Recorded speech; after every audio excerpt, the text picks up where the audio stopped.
옛날 고대 철학자들은 도대체 이 세상이 어디로부터 시작이 됐을까? 이 자연 세계의 근간을 이루는 그런 근본적인 것은 과연 무엇일까를 깊이 고민했습니다. 말하자면 이 철학의 대상이 자연 세계였죠. 그래서 만물의 근원이 가만히 보니까 물이다, 이렇게 주장한 철학자도 있고요. 또 이 물만 가지고 되지는 않았을 것이다. 물과 불과 또 이 공기와 흙, 이 사원수가 이루어져서 자연의 만물이 시작됐다, 이렇게 본 철학자도 있습니다. 그런가 하면 모든 만물의 근원은 원자다, 그렇게 주장한 철학자도 있죠. 이렇게 고대 철학자들이 깊이 사유하고 생각했던 것은 자연 세계였습니다. 우주 만물의 근원이 과연 무엇인가라는 것이었죠. 그러다가 이제 그 대상을 사람에게로 옮긴 그 첫 번째 철학자를 소크라테스라고 이렇게 말합니다. 우리가 소크라테스라고 하면 너 자신을 알라라는 말을 연상합니다. 그러나 이 너 자신을 알라라고 하는 이 말은 소크라테스가 한 말이 아니고 이미 델포에 있는 아폴론 신전에 기록되어 있는 글귀입니다. 그것을 이 소크라테스가 인용을 하면서 이 말이 유명한 말이 됐습니다. 너 자신을 알라. 그러면 소크라테스가 말하는 너 자신을 알라는 것은 어떤 의미인가? 내가 지금 모르고 있다는 것, 내 무지를 알라, 그런 의미로 소크라테스는 말했습니다. 이 무지함을 깨닫게 하기 위해서 소크라테스는 아주 독특한 삼파술이라고 하는 이런 방법을 통해서 질문을 하기도 하고 깨우치기도 하고, 그래서 내 주장이 옳다, 내 생각이 전부 맞는다라고 생각하던 사람들이 나도 모르는구나, 나에게도 무지가 있구나, 이걸 깨우쳤습니다. 소크라테스 자신도 그렇게 말했죠. 나는 내가 아무것도 모른다는 것을 알고 있다. 자기가 모르면서 모르는 줄도 모르는 사람하고 내가 모르고 있다는 걸 아는 사람하고는 차원이 다른 거죠. 자, 어쨌든 이렇게 과거 소크라테스가 말하려고 하는 것은 우리가 다 아는 것 같지만 우리는 모르고 있다. 우리가 무지하다는 것을 알아야 된다. 이제 코로나가 2019년도 시작됐습니다. 그리고 2020년도에 본격적으로 확산이 되면서 온 나라가 경직이 됐습니다. 통제를 받고 그리고 여러 가지로 이제 불안하고 힘들었던 시간을 보내야 했습니다. 그해 한가위 때 한 가수가 콘서트를 열었습니다. 그 콘서트에서 많은 사람들이 위로를 받고 열광을 했습니다. 다름 아닌 나훈아라는 가수인데요, 여러 곡을 불렀는데 거기에서 사람들에게 특별히 관심을 받았던 노래가 태수영입니다. 그 가사가 정말 확 와 닿았을 것입니다. 태수영, 세상이 왜 이래? 왜 이렇게 힘들어? 그때 얼마나 힘들었습니까? 공감이 확 되는 거죠. 태수영, 소크라테스 형, 사랑은 또 왜 이래? 그러면서 그 다음 나오는 가사가 너 자신을 알라며 틈 내뱉고 간 말을 내가 어찌 알겠소? 모르겠소, 태수영. 여러분, 이 노래가 사람들에게 많은 관심을 가졌고 또 위로를 받고 또 같이 많이 불렀습니다. 노래는 사람들에게 위로를 주기도 하고 여러 가지 영향을 끼칩니다. 그러나 이 노래보다 더 강력한 영향을 주는 것은 사실은 복음입니다. 노래는 사람들에게 잠시 휴식을 주기도 하고 또 위로를 주기도 하고 이런 역할을 하지만 이 복음이라고 하는 것은 영혼을 살리는, 영원한 생명을 얻게 하는 그런 영향을 끼치는 것이 복음입니다. 근데 이 복음을 통해서 우리가 알아야 될 게 있습니다. 세상이 왜 그런지, 사랑이 또 왜 그런지, 너 자신을 알라는 말이 무슨 뜻인지 몰라도 우리가 꼭 알아야 될 것을 복음은 말하고 있습니다. 그것은 모든 인간은 하나님 앞에서 죄인이다라는 것을 알아야 된다는 것입니다. 소크라테스는 너 자신을 알라, 네가 얼마나 무지한지를 알라라는 것을 깨우쳐주고 싶었습니다. 성경은 네 스스로가 의롭다 생각하고 내가 잘못이 없다 생각하고 죄 없다 여기지만 너가 얼마나 죄인인 줄을 모르고 살아가는 그 심각한 영적 물질을 깨우쳐주고 있습니다. 내가 죄인인 것을 알라고 가르쳐주는 것입니다. 요한일서 1장 8절에 보면 만일 우리가 죄 없다 하면 스스로 속이고 또 진리가 너희 속에 있지 아니할 것이요 너희가 만약에 죄 없다고 하면 그럼 너희는 스스로 속이는 사람이다. 진리가 너희 속에 없다라고 말씀하고 있어요. 로마서에서는 의인은 없나니 하나도 없다. 하나님 앞에서 의롭다 할 수 있는 사람이 단 한 사람도 없다는 것입니다. 다시 말하면 모든 사람은 하나님 앞에서 죄인이라는 것입니다.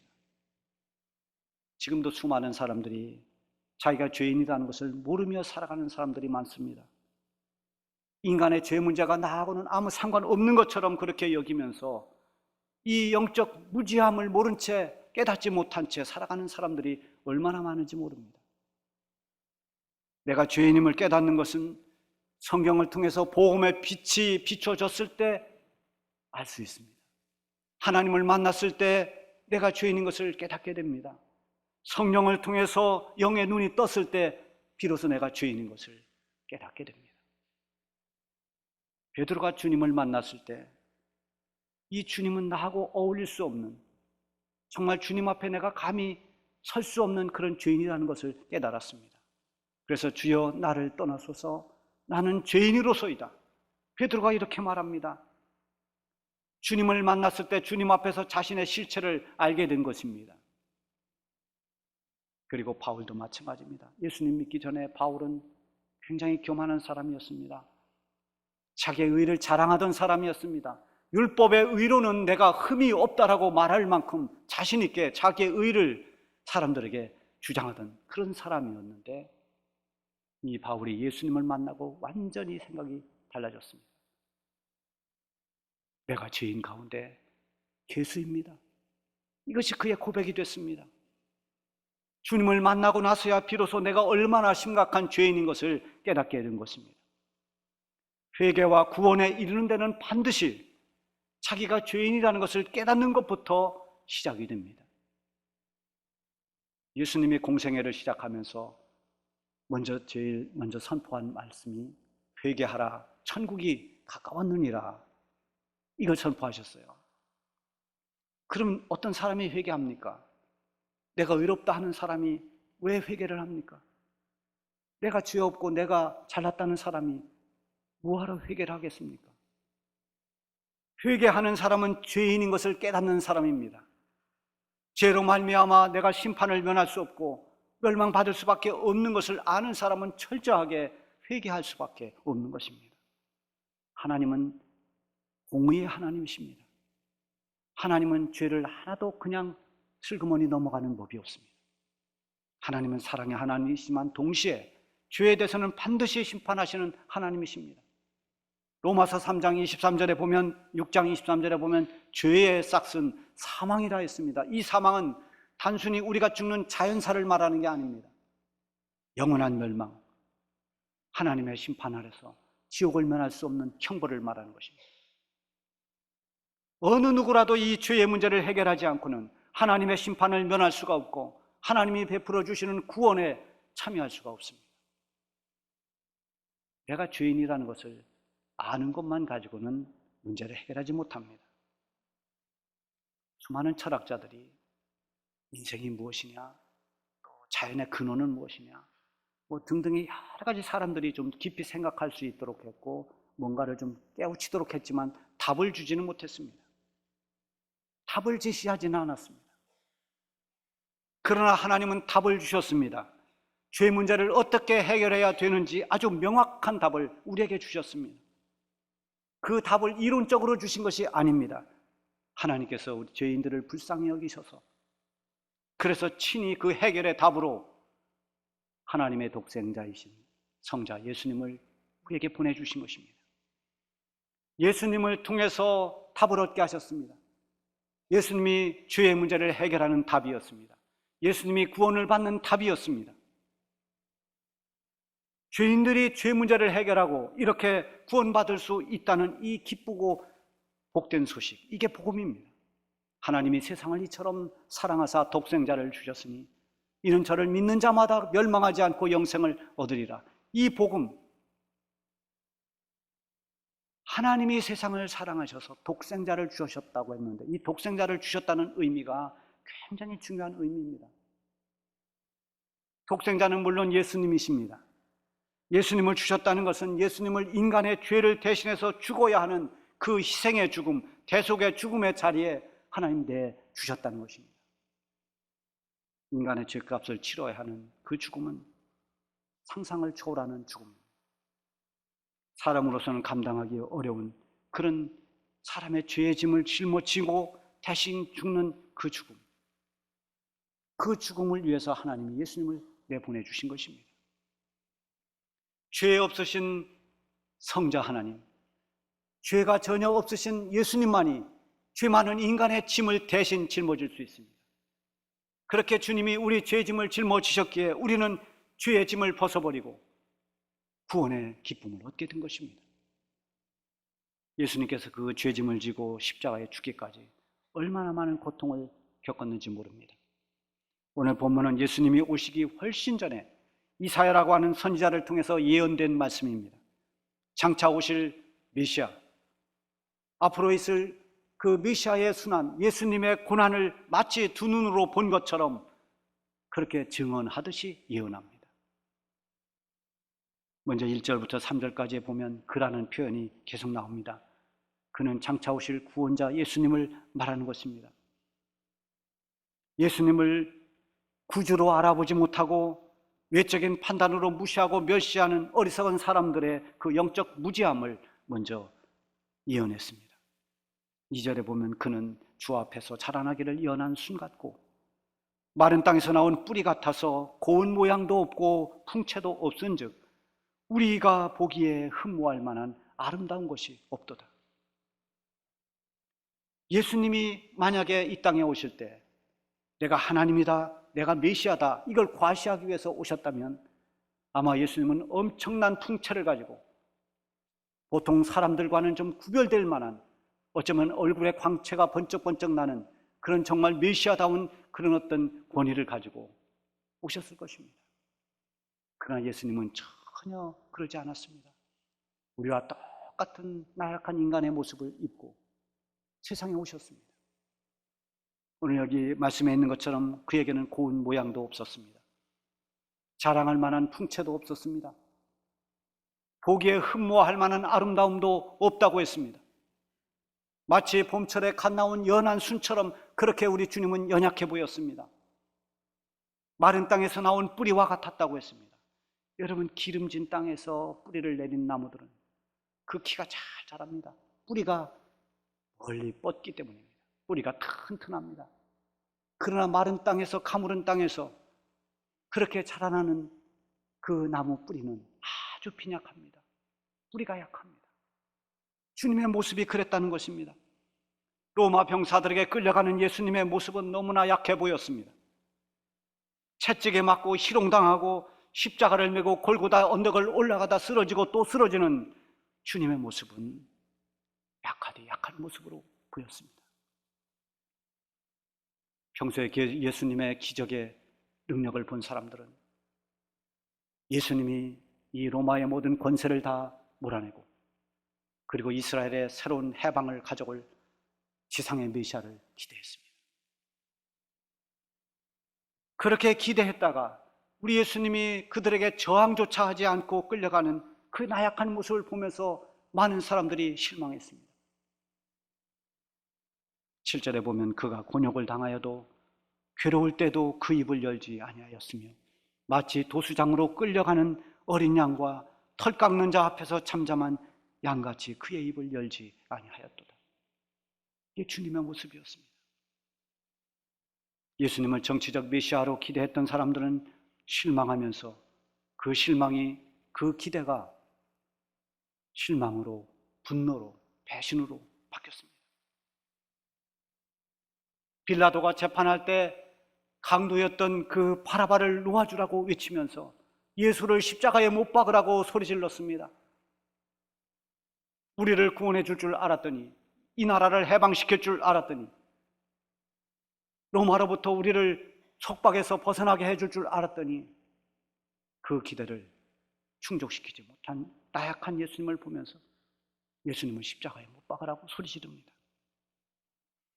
영적 무지로 인해서 자신들을 위해 오신 예수님을 알아보지 못하고 예수님을 멸시하고 예수님을 버렸습니다. 사도 요한은 빛이 어둠에 비추되 어둠이 깨닫지 못하더라고 이렇게 성경에 기록했습니다. 3절에 보면 그는 멸시를 받아 사람들에게 버림받았으며 간고를 많이 겪었으며 질고를 아는 자라. 마치 사람들이 그에게서 얼굴을 가리는 것 같이 멸시를 당하였고 우리도 그를 귀히 여기지 아니하였노라. 이렇게 예수님은 사람들에게 버림받고 멸시받았습니다. 그러나 우리 주님은 그럼에도 불구하고 모진 고난과 고통, 십자가에서 죽는 그 죽음을 죽으셨습니다. 과연 그것은 누구를 위해서, 누구 때문에 주님이 이렇게 고난을 받으셔야 됐는가를 밝혀주고 있습니다. 5절에 보면 그가 찔림은 우리의 허물 때문이요 그가 상함은 우리의 죄악 때문이라. 그가 징계를 받음으로 우리는 평화를 누리고 그가 채찍에 맞음으로 우리가 나음을 받았도다. 이 말씀에 보면 예수님이 당하신 고난을 몇 가지로 표현합니다. 먼저는 그가 찔리고 상했다 그랬습니다. 이것은 예수님이 손과 발을 못에 못 박히고 옆구리에 창을 찔리시고 그리고 가시로 엮은 가시멸관을 머리에 씌우는 이런 고통, 십자가에 달려 손과 이 발을 못 박히고 그러면서 계속 흘러내리는 그 피, 그 가운데서 온몸은 상하고 찢겼습니다. 몸에서 피가 빠져나가면서 목마름이 크게 달했습니다. 십자가 위에서 우리 예수님이 내가 목마르다 외치신 이 신음소리는 찔리고 상하신 주님의 고난이 얼마나 심했는지를 말해주는 것입니다. 그리고 또 하나는 그가 채찍에 맞았다고 했습니다. 예수님이 십자가 지시기 이전에 이미 엄청난 고문을 당하셨습니다.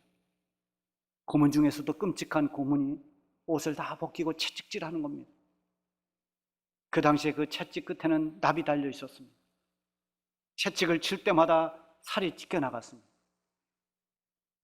이 극한 고통으로 채찍에 맞는 사람은 수없이 기절을 합니다.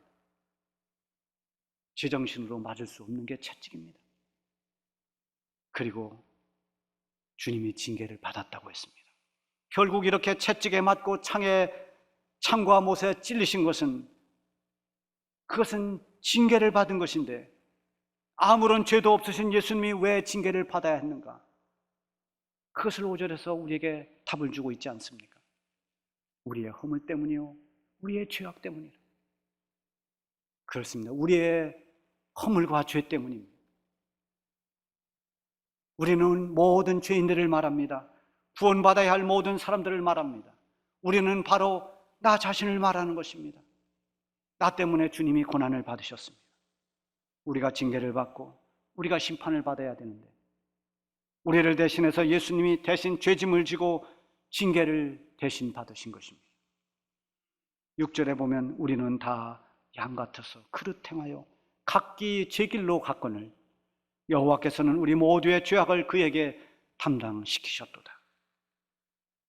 우리는 다 어리석은 양과 같이 각기 제 고집대로 제 길로 갔습니다. 우리 고집대로 살았습니다. 그러는 우리를 하나님께서 예수님을 통해서 우리의 모든 죄를 담당하도록 하셨습니다.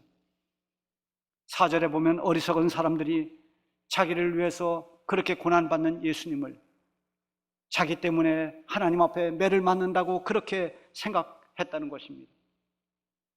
얼마나 영적으로 무지한 것입니까? 그래서 오늘 이 말씀은 이런 영적 무지를 깨우치고 바로 주님이 그렇게 고난받으신 것은 바로 나 때문에, 우리 때문에 고난받으셨다는 것을 밝혀주고 있습니다.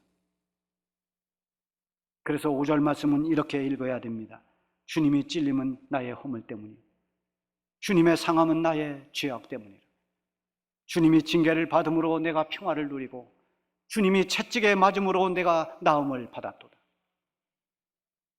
우리가 살고 있는 이 세상은 남 탓을 많이 합니다. 남의 허물을 지적하고 정죄하기를 좋아합니다. 비난을 잘합니다. 내 허물을 모르고 남을 비판합니다. 여러분 이번 고난주간에는 하나님 앞에서 우리 자신을 많이 돌아볼 수 있기를 바랍니다. 나 때문에 예수님이 고난을 받으셨습니다. 우리가 예수님을 믿고 값없이 구원을 받았지만 예수님은 나 때문에, 나를 위해서 값비싼 희생을 치르셨습니다. 나 때문에 이 고난을 받으시고, 나 때문에 고난을 받으시고 구원의 길이 되어주신 예수님, 그 주님의 은혜를 우리 모두가 이 고난주간에 가슴에 깊이 새기면서 우리의 삶이 앞으로 더더욱 주님을 위해 살아가는 그런 삶을 살아가시기를 바랍니다.